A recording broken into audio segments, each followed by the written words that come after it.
New tonight, there could be a showdown looming because of the city of Honolulu says that Occupy Honolulu protesters have to move. It's time to trim the trees around Thomas Square. As KITV4's Paula Akana reports, that means everybody out.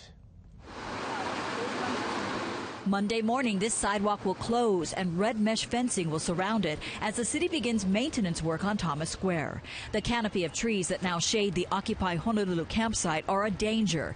Take a look. The limbs are growing through the power lines. It's enough of an issue that the city decided it could no longer hold off the delicate task of trimming the trees. Notices will go up tomorrow that the area will have to be vacated by Monday. It's unknown how long the work will take. Lately, the city has ramped up its efforts to clear the Thomas Square sidewalks and is vowing to clear that area and nearly a dozen others around town every other week. Honolulu police officers yesterday stood watch as city crews cleared the sidewalk of belongings left there and tagging new items, including well over a half a dozen tents, many belonging to Occupy Honolulu protesters. It's not always a simple task.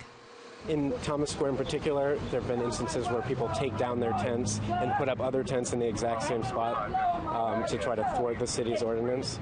But we're doing our best within the law. The law states owners must be given a 24-hour notice before their items are removed.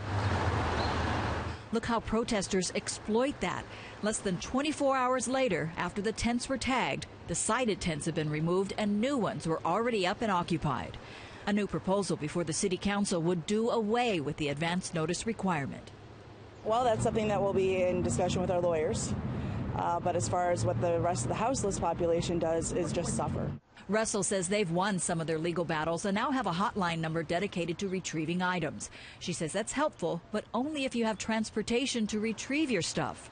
Where Russell and her fellow campers go next remains to be seen. Paula Akana, KITV4 News.